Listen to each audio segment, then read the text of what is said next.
pleasure, Charles. Thanks for having us. Charles. See you again soon.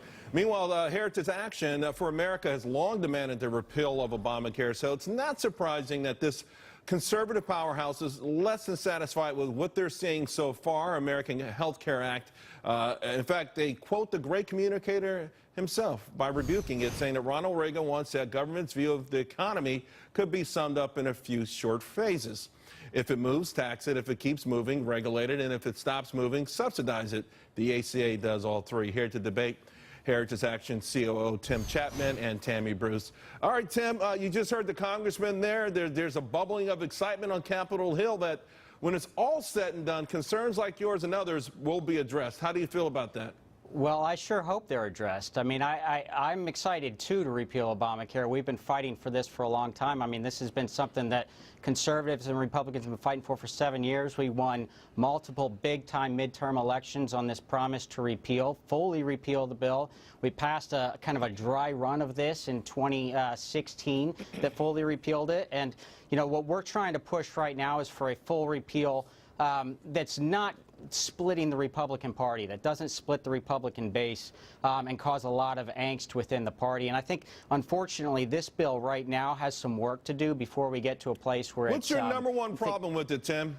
Well, let me just give you a couple. One, it's a new entitlement program with the refundable tax credits. It locks in Medicaid until 2020 and assumes that the Medicaid expansion will be repealed on the eve of the 2020 election. I don't see that really happening going into that. And I think most fundamentally, I am not convinced this bill will drive down costs of health care. I think that's the big problem for me, is that we've got to be able to drive down costs. And with all the kind of insurance regulations still in place, this is not a very free market. And so you got to have a more free market and more competition if you want to drive down costs. You know, Tammy, the cost part is really going to be tough. I mean, just because of the circumstances and the demographics of our economy, of our nation, rather. But you do have Rand Paul. You've got 3, maybe 4 GOP senators who are pretty vocal about it. Heritage Action, Club for Growth calling it the Ryan Health Care Act. Americans for Prosperity, the Cato Institute. You go down the list. These are some brilliant people. Why are they wrong? You know, look, there's, I think, two counts here, two groups, in that you've got people who genuinely, we want all the same thing, but they think it can be improved. And then you've also got people who don't necessarily want President Trump to do well.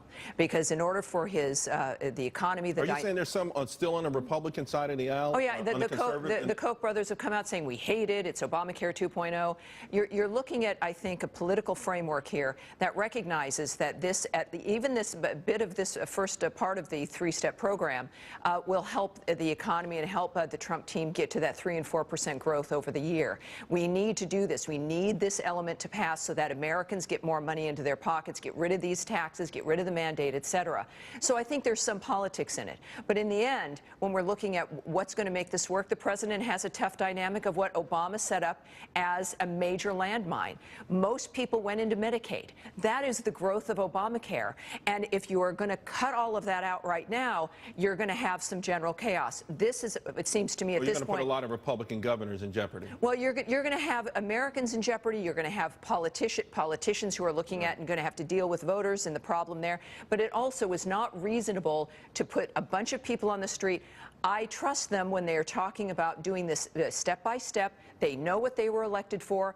This was as much about the wall as it is this for his election, and he understands that. Of course, there should be debate and how we actually ultimately get there. But the fights now over this, I think, are more politics, and it's also more jealousy. But it's got to get done. This is what the American people want. Tim, what do you make of this? I mean, this is our gargantuan endeavor.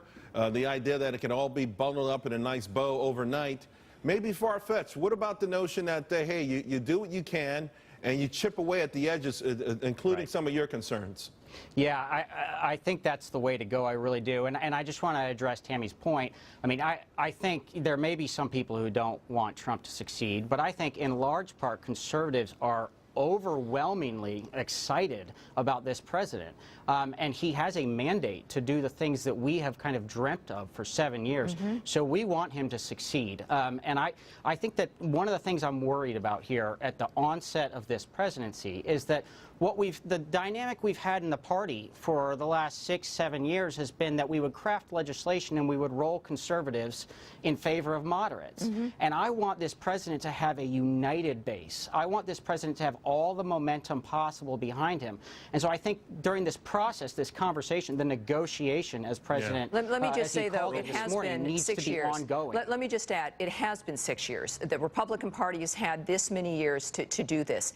And I think what they realize, and what you were saying, Charles, is that we do this one big block, and it makes sense to go to 2020 when we have even more control over the Senate after the midterms in 18. But Tammy, do you really think that in 2020 they're going to repeal it? To Tammy's point, though, the Republicans had to turn, and the American public has turned to Donald Trump and his brand of republicanism. And I think ultimately, you know, I could see some of these governors and even maybe some senators being concerned. But it's going to ultimately be up to the White House to get this through, and there's going to be some concessions. But this president wants a bill that works. This president wants a bill that works, and that the legacy will actually be one that drives prices down. All right, well, I'm not convinced. We're going to leave it there. Now. Believe me, we're going to debate this a few more times, Tammy. You're welcome back because I really appreciate your input. Tammy, we'll see you a little bit later. Coming up, it is the million-dollar question, right? Is access to health care now, is it a choice or has it become an entitlement? We're going to debate that next.